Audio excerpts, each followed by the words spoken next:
Welcome to Epic Begins with One Step Forward, the podcast that reveals how to plan, achieve, and enjoy the journey of creating epic results in your life, business, health, and relationships. Here's your host, best-selling author and motivational speaker, Xander Sprague.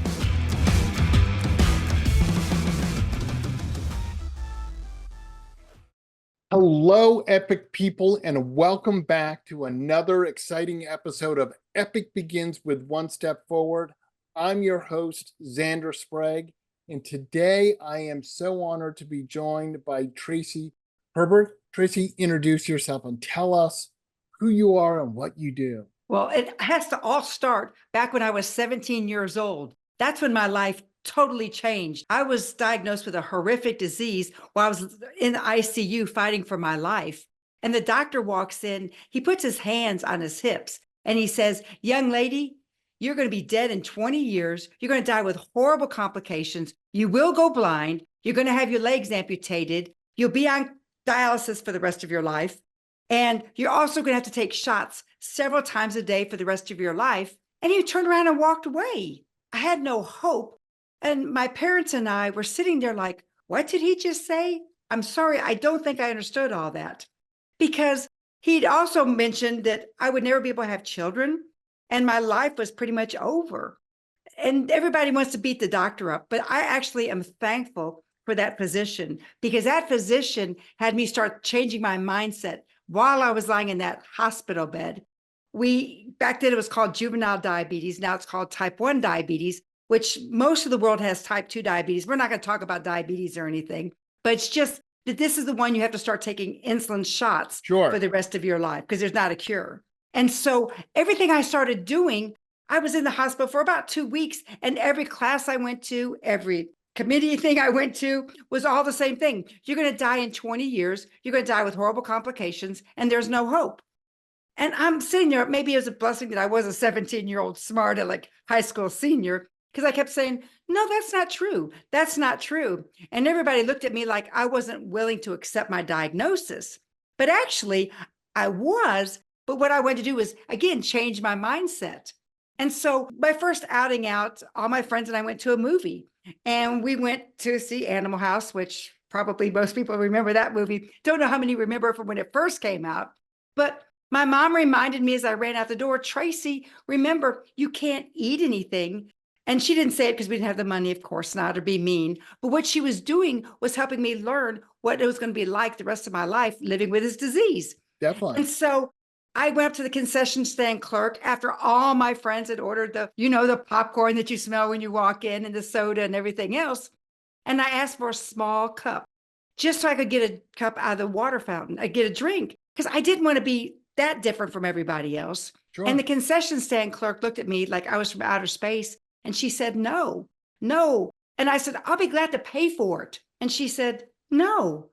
I ran out of that movie theater crying, screaming, raising my arms high up, screaming, why me? Why me? And as I got into bed that night and still sobbing as a 17-year-old child, and I said, Tracy, you have two choices. You can either be bitter or you can be better. What are you going to choose? And at that moment, my life changed, and I'm still living with that now 47 years later. I'm going to be better no matter the situation. Absolutely. And truly an epic journey there, Tracy. Yes. And again, tying into so many of my themes, the epic unexpected. Yes. Who would have thought, right? Right. And certainly type 1 diabetes is something that affects many people. I'm not going to spend a lot of time here on the diabetes, but it does certainly require that mindset of I'm not going to be that person, or I will do everything I can to not be that statistic, not to lose my leg, go blind, all of that. And it takes work. And I certainly know in many of my epic journeys that there's a lot of work involved. Another thing I know about you is we share something in common. You do a little further than me, but we both like to road bike. Yes, we do. And I love being able to get out on my bike and explore. And if I am correct, you did a bit of a ride a couple of years ago. It was just a short little ride. A It was little from one, just San trainer. Francisco, the Yeah. Golden Gate Bridge, and I finished at the Brooklyn Bridge in New York City on the Dr. Oz show. And it was 3,527 miles. But who's Now, counting, right? the 27 miles really counted because I got lost the entire trip. But I did it because I wanted to have the right mindset. And so many people I meet are without hope. It doesn't matter their age, their diagnosis, or they're just tired of all the negativity in the world. And so I started this more as a celebration because I was celebrating, in quotes, my diagnosis 40 years earlier, saying, wait a minute, Tracy, look what I have to celebrate. And so I decided to go for the bike ride. And I didn't know what to expect. I had no ultimate plan, except I knew I was going to get on my bicycle and I was going to take one day at a time and just ride and ride and ride, just like we did as kids. Because everybody kept saying, oh, you need a plan, you need to do this. And I was like, well, of course you have to have a plan. You have to have a really good GPS. I mean, there's a lot of things, as you as a long distance bicyclist, you know as well. Yeah, But I mean, it's just, you get on your bike and you ride, just like we did as kids, and no agenda except have a great trip and just right. And try to meet as many people. and today I am planning on riding 30 miles or 50 miles Yes. or 100 miles, right? Like obviously Mhm. I talk all the time about creating some structure for your journey because it obviously helps all of us to say, I know that I'd like to end up here, Mhm. whether it takes me 5 hours or 8 hours, because along the way I stopped and had a great lunch, Mhm. by the side. Really impressive to ride across the country. Uh, what route did you take? I mean, you started in San Francisco, but did you kind of drop south and do, or a more middle of America kind of, or More northern middle of route? America, because when I wrote my first book, I did a lot of TV appearances. And so I had connections throughout several cities that I was going to be writing through. And so I wanted to spread my message of no matter your diagnosis, no matter your setbacks, no matter your age, because hey, I was a grandma of 4 at that time. Now I'm a grandma of 6. Very few grandmas get on their bicycle and ride across the country. And so I Sure. wanted to specifically get on some of these TV appearances to be able to spread the message of hope. And so I started in San Francisco and then wound down to Sacramento and then went up to, I mean, it was just a crazy little thing all along Utah and Salt Lake City, Utah, Reno, Nevada. I'm going out of order now, but Yeah, I got it. and you got to think your mind where all you've been. But it was the strangest thing. Like, for example, in Sacramento, I was waiting for the light to turn green. And I just kind of had that gut feeling that there was somebody I needed to talk to at the bus stop. And she looked at me and I looked at her and she said, well, it must be nice to ride a bike across the city. I said, well, actually, I'm going to New York City.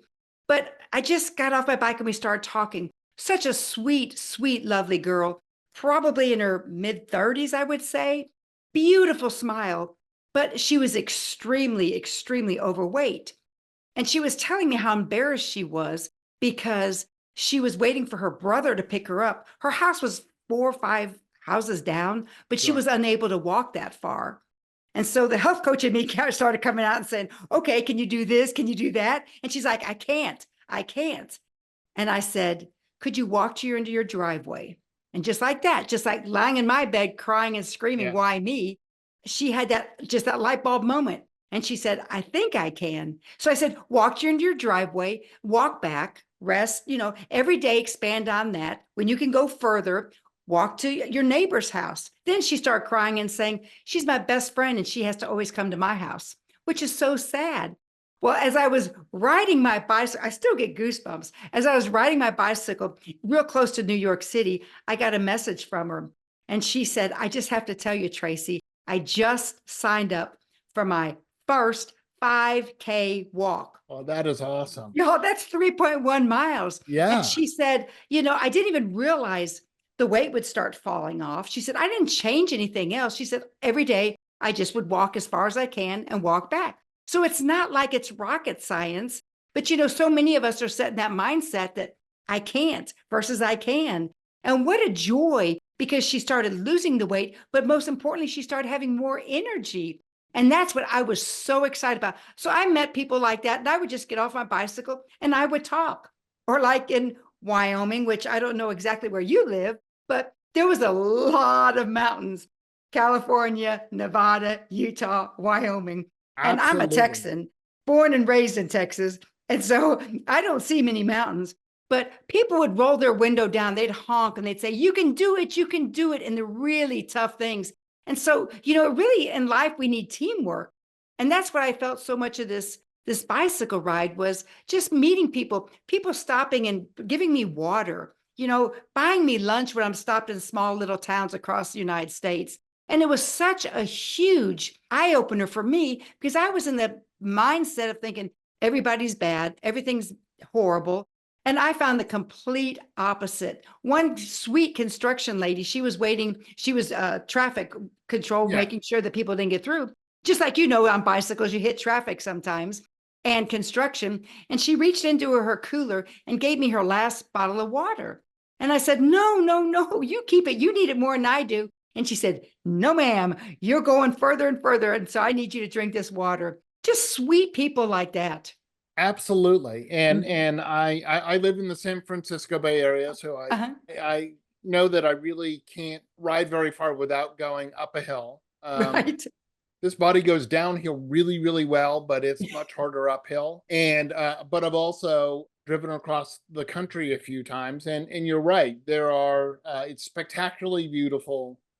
You meet incredible people along the way, and so on your ride, what was the most challenging section that you did? Was it sort of the mountains through sort of Utah and Wyoming? Was it? For me, because I'm directionally challenged, been that way my whole life. That's one of the things my kids were saying is, how are you going to do this without getting lost? And I'm like, well, we'll figure that out as we get going. So I got lost. Now I did leave San Francisco okay, because I knew exactly, because I plotted that course out. Because I thought I don't want to spend 6 months in San Francisco just riding around. Exactly. But I was leaving Truckee, California. I don't know if you're familiar with that area. Beautiful Truckee, area. yes, I know Truckee. Gorgeous. Oh, Truckee. I always say that wrong. It was beautiful. And it was only supposed to be 3 hours from Truckee to Reno, Nevada. Yep. And it was going to be a beautiful ride. And I was looking forward to it. So I didn't have a whole lot of supplies packed with me for that short 3-hour ride. And I got lost. And boy, did I get lost, because I ended up literally climbing over a mountain going into Reno. I have no idea what happened, carrying my bicycle on my shoulder, and I'm climbing over boulders this big. I mean, you're familiar with that area. I mean, huge boulders. And then as I'm heading back down, I'm sliding down this, because I'm not in the proper hiking boots. I'm a big hiker and a backpacker, but I was not dressed appropriately for this. No, bike gear is not hiking gear. Exactly. But what scared me the most was, before I got lost, I was riding through this little bitty town of Truckee, and she said, be careful, the bears are active today. And I thought, I didn't realize that. And then I'm driving by an elementary school, and their fences are like, I don't know, maybe 6 feet high. As I was riding by, I'm like, why do they have high fence? I mean, I'd never seen that before. And then I started thinking about it. I thought, oh, Tracy, there's a lot of bears in this area. Be careful. So not only am I afraid of bears, I'm carrying my bicycle across and over this huge mountain. But then I'm like, everything I heard was, it could have been a squirrel. And I was like, that's a bear. That's a bear. What do I do? So when I got to Reno, I went and stopped and bought bear spray for the rest of my trip. Even in Chicago, where there are no bears, even in, well, now Pennsylvania there was, but New York City, everywhere I went, I carried that just in case. That was my security blanket. Right. Well, technically speaking, there are bears in Chicago, but they're a football team. Football. I almost said that, but I thought, well, you may not like, because I'm a huge football fan. Well, I'm originally from Massachusetts, so I'm a world champion New England Patriots fan. So although not so much world champion right now. Anyway. Well, I'm from Dallas, Texas, and that's all I'm going to say about world championships. There you go. Okay. We don't want this to devolve into which dynasty is better or whatever. So one of the things that I talk about in my book, and I love to talk to my guests about, is these 2 words that I think are so powerful. I think you'll like them. Not yet. Now, for me, not yet is such a powerful thing for any of us on our epic journey, because some of our journeys take a long time. Your bike ride obviously took a long time. So am I in New York? not yet. Doesn't mean you're not getting there. Hmm. Just means it's going to take you some time to get there. When you're dealing with, a major medical condition like diabetes type 1, there's a not yet. Have I balanced out have I figured out exactly how much medication I need? Not yet. Doesn't mean you're not going to. But I think all too often people, the answer is no. And it's like that hard stop. Hmm. And I just wanted to know from you, like, that concept of not yet, how does that resonate with you, and where has it applied in your life? Well, not yet to me. I always say, not on my watch. Same Sure. thing. I always say that. And when I was riding my bike across the country, I had heard about a young lady who had died in the middle of her night from having a low blood sugar with type 1 diabetes. And the first time she'd ever spent the night away from her house, and her parents, I mean, everybody was obviously devastated. And then as I was riding that day, I was getting angrier and angrier. And I kept saying, not on my watch, not on my watch. What can I do? Not what can the world do, but what can I do as Sure. Tracy Herbert do to help somebody else? And so because of that, we started a foundation that gives life-saving technology to children with type 1 diabetes whose parents either can't afford the humongous the deductible is horrible. I mean, everything, Yeah. it's very, very expensive. So we help with children who otherwise wouldn't be able to get it. And that's kind of the same as, not yet, not on my watch, that Sure. kind of stuff is never again. So we've done that since my ride's been over, and helping children all across the country so it's not yet, not on my watch, whatever you want Yeah. to say. Absolutely. And same concept. I think Uh-huh. And then all when I left the Golden Gate Bridge, I didn't even think about, not yet, I'm not in New York City. I didn't even visualize New York City because I wanted to get through the streets of San Francisco and the driving and the hills and everything else. But if I would have said, Tracy, you've got 3,527 miles until you get to the Brooklyn Bridge, I would have been overwhelmed. But instead, absolutely.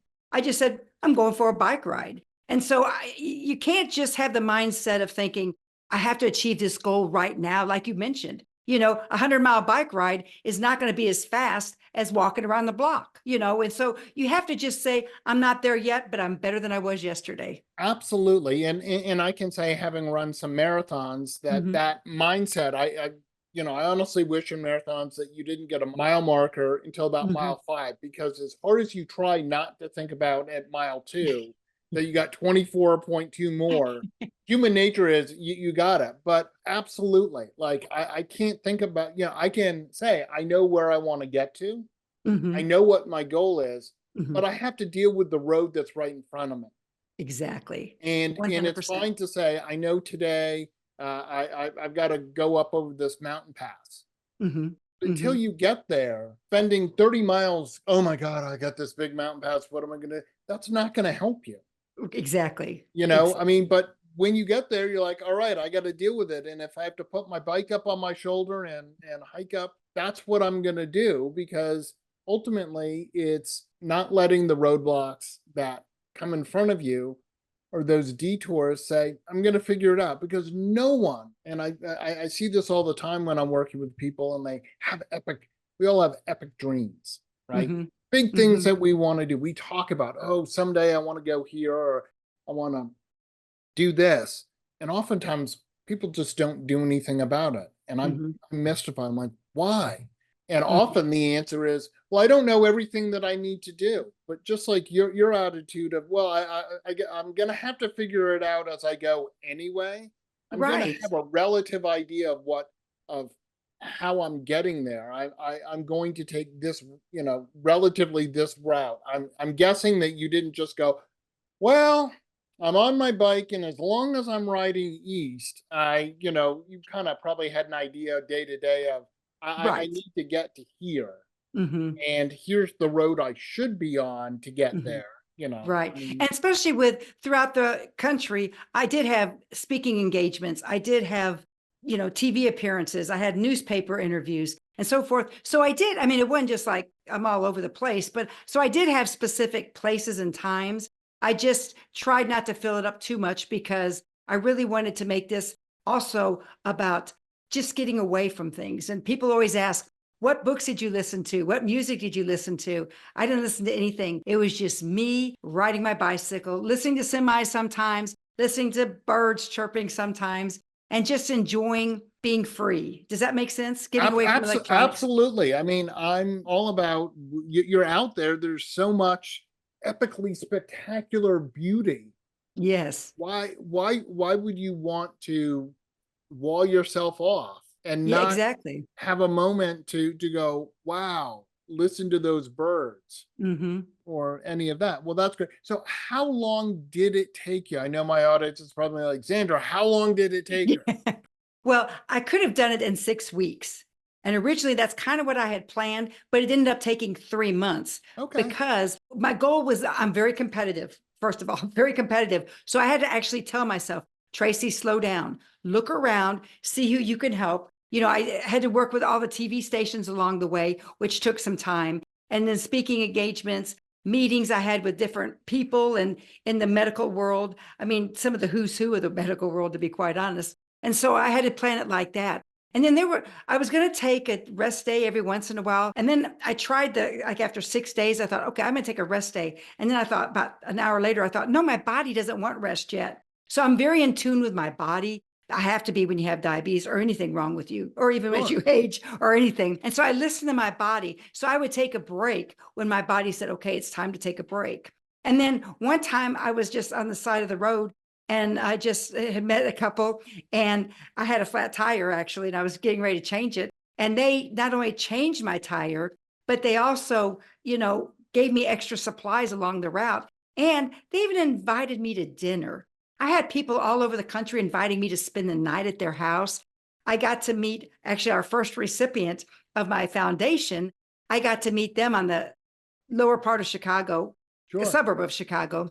And he also has type 1 diabetes. And he never knew anybody with type 1 diabetes. So I was the first person he'd ever met with type 1 diabetes. So you betcha I took that time. His grandmother reached out to me and said, we'd love to meet you. That's what it was all about for me, much more so than being so competitive. Definitely. When I do 100-mile bike rides, yeah, I'm going to be very, very competitive. And I have been in the past. But another question people ask me is, how far did you ride every day? That changed every day because like in Wyoming, every 76 miles, there's a rest stop. That's where you stop. Sure. 76 miles. So every day was a whole different variety. Again, I go with my gut a lot to find out where would be a good place to stop. Who could I talk to? So it's just an interesting story. And it sounds like I had no plan, but I really did. But it wasn't about me as so much as who could I help? You know what I mean? Who could I inspire? Who could I encourage? Absolutely. Now, I see that you obviously have authored a few books. Yes. Have I. Uh-huh. And do you want to share a little about your books so my audience might, if they are interested, what are your books about? Sure. Well, my first book is Diabetes Tragedy to Triumph. And I was overwhelmed by the response and it became an international bestseller. And what's interesting is I had dyslexia as a child. And back then in the 60s, they didn't know what dyslexia was. I was just dumb and stupid is what everybody called me. But so I didn't think, but my doctor, my endocrinologist who helps people with diabetes, he said, Tracy, you've got to get this message out there. And then when I was speaking, doctors would come up to me after when I get off stage and they'd say, how are you still alive and what are you doing? And finally I thought, okay, Tracy, you need to write your book and just see what happens with it. So that's what I did. And it's just layman's terms, and it's actually more people buy it with type 2 diabetes and heart disease and cancer than I think even type 1, because I'm very limited on type 1 diabetes because it's such a unique disease that's just overwhelming for everybody. Sure. But I'm shocked. The Heart Association asked me to come speak at one of their events. And I thought, well, that's interesting. And my books, the first time my books had ever sold out, that book had ever sold out. And the event planner said, it's because everything you said is the exact same thing all the doctors tell people. So it was more written in layman's term. And then my second book is Ride for Hope, which chronicles my ride across the country. And I wrote it 3 different times, couldn't figure out what I wanted. So I actually did it as a diary because people wanted to know. I had a lot of social media followers and I did social media in the morning and the evening because people wanted to hear what I was doing. I would sing, I would do crazy things. I left my heart in San Francisco is how I started the ride, and New York is how I finished the ride until the camera started on the Dr. Oz show. Then I quit singing because I have a horrible voice.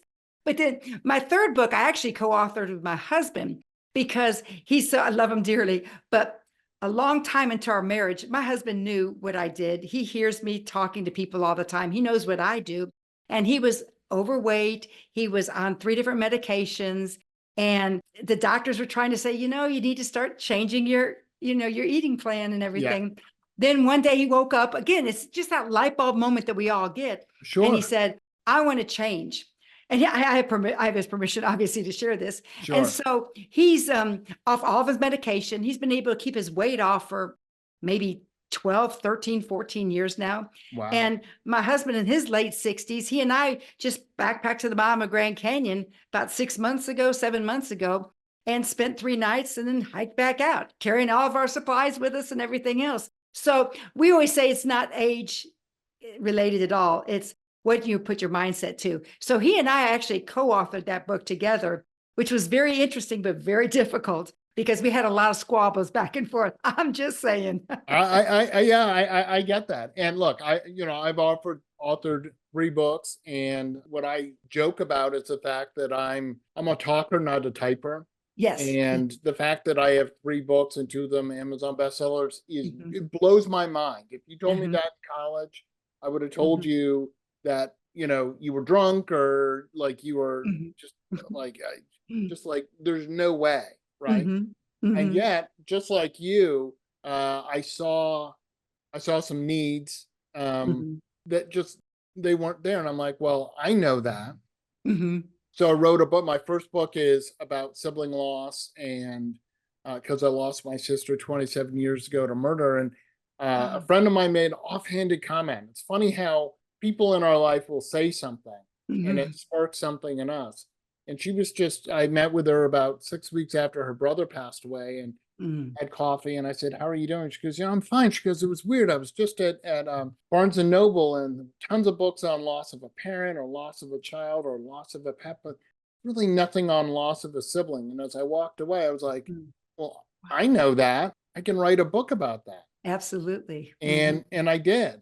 And then in my work around sibling loss and stuff, parents kept coming up and asking me why their living children, like I lost a child, but I have other living children. Why don't they cry? And that became my second book, which is for parents to understand their living child's grief and understand really sort of what the siblings are going through. All of that to say, just like you, didn't set out to do it, but it just sort of came to me, and I'm like, I need to do this. It's important. And it has also been well received, which is I'm grateful for. I wrote the books because I want to share the knowledge and I want to help people. And you want to help people, and that's great. That's why I think you and I are having such a great time today is, it's all about, not about me, but what can I do to help other people really achieve those epic things in their life. And I mean, clearly you're doing many epic things. Well, and so are you. And I'm not sure. We were planning another epic adventure. I'm not quite at liberty yet to share what it is, but it's going to be probably in 25 that we're going to be doing another big epic adventure. And that's awesome. And I was going to sort of say, you seem to me that it's when you finish, and this has been my experience of, it's great you have that big goal, but when you got to the Brooklyn Bridge, you're very happy. But correct me if I'm wrong, it's sort of like, okay, but now what? Yeah, that's right. I mean, I know I had that experience of, when I did my first century ride or when I ran my marathons. It was awesome. I was so excited to finish my first marathon. But honestly, like 5 minutes later, I'm like, okay, now what? Right? Like I can do this, but now what? Yep, that's exactly how it was. And it's been killing me not to do something else epic. But then I have to remember, okay, it's not now, but it's coming in the future. You know what I mean? Not yet. I mean, it's like, it's coming. It's not yet. And like anything, there are those things. It's so funny how people are sometimes impatient. There are times, where people are patient. So for example, if you ask a freshman in college, well, have you got your degree? well, no, not yet. And we all go, oh yeah, you're just a freshman. Okay. Right. Hmm. Like we give the Hmm. time. And yet Yes, in writing a book, oh, has the book come out? Not yet. Why? Because it's not just some short process. You that's write the right. book, and that editing process can take much longer than you ever anticipated. And for me, I finally put the flame under the fire, or whatever the saying is, when I was at, I think it was either a Tony Robbins event or Russell Brunson, somebody's, I can't remember, Brendan Burchard, I can't remember, but they said, write down something that frightens you. And so I did. And then now put a deadline on it. And Yeah, then I put the deadline on, and then they said, okay, now cross through that deadline and now make a realistic deadline that you can't deviate from if your life depended on it or your children's lives depended on your families. And that's the thing that got me from saying not now to now. You know what I mean? Because I did absolutely. have somebody that, because I thought that's brilliant. And it's just like in life, everything in life. I mean, it was easy for me to, it was actually, well, I wrote my first book before I rode my bike across the country, but actually riding my bike across the United States, for me, is easier than writing my last two books, because I just don't want to forget something important that I thought was important, or I don't want it to end. Just like my bike ride, when you finish a book and you've edited it all, and then your editor sends it back, or your publisher, and says, okay, we've got it. Then it's like, oh, let me hang on to it for just a little bit longer. Yeah, absolutely. And I know for me, I'm like, it's good enough, right? Right. We all want it to be absolutely perfect. Hmm. Um, But it's not. I know when you're going back and forth, and they, the proofreaders send it, and you look at Hmm. it and you go, Hmm. yep, or no, don't make that change. I said it the way I want to say it, or whatever. And Hmm. come Hmm. back. There was Yep. a time with all three of my books where I was like, I'm tired of reading my own words. For a moment, I have read my book cover to cover now 6 times.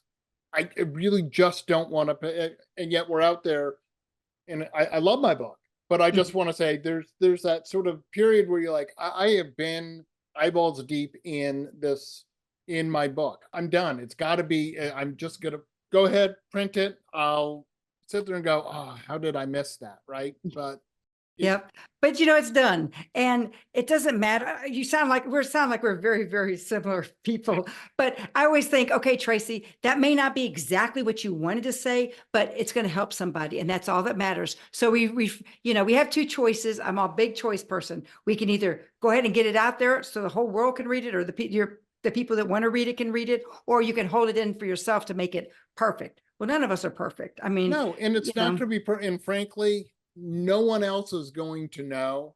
exactly. You as a speaker, I know as a speaker, there are times where I'll get up and I'll be doing a speech, and I get off, and then I thought, man, I missed that, or I didn't, like I didn't do. I'm the only one who knows that. The audience is Exactly. like, oh my gosh, that was fabulous. Uh-huh. I loved it. And then sadly, we're sometimes the meanest person in our own life. And I'm like, Absolutely. oh, I missed this, or I didn't say this right, or whatever. Meanwhile, the audience is like, oh my gosh, Hmm. Tracy, that was incredible. Hmm. So And we tend to treat ourselves worse than we treat our friends or family. And that's what's bad, is because we hear our thoughts. We hear our thoughts. It goes into our hearts. We think those thoughts. We speak those thoughts out loud. So we have to change our stinking thinking and have the right kind of mindset to speak the right words to be able to go the next step. absolutely. Well, Tracy, I want to thank you so much for taking the time. You were so inspirational, and I want to thank you for helping so many people with type 1 diabetes and any other chronic lifelong disease. You're really doing great work, and I'm really impressed. Well, thank you so much. It was great being here today. No problem. I just want to remind everyone that you can go to epicbegins.com. There's a course there. If you are interested in one of the courses, if you put in Epic Begins, all one word, as a coupon code, you get $50 off. And as always, I want to remind everyone that epic choices lead to the epic life that you so want. Get your gift copy of the award-winning book Epic Begins with One Step Forward at epicbegins.com. That's a wrap on this episode of Epic Begins with One Step Forward with your host, Xander Sprague, best-selling author internationally acclaimed public speaker, and licensed professional clinical counselor. To make your next conference or event epic, send an email to Zander at zander@epicbegins.com. Be sure to subscribe so you don't miss the next episode. Remember, epic choices, epic life.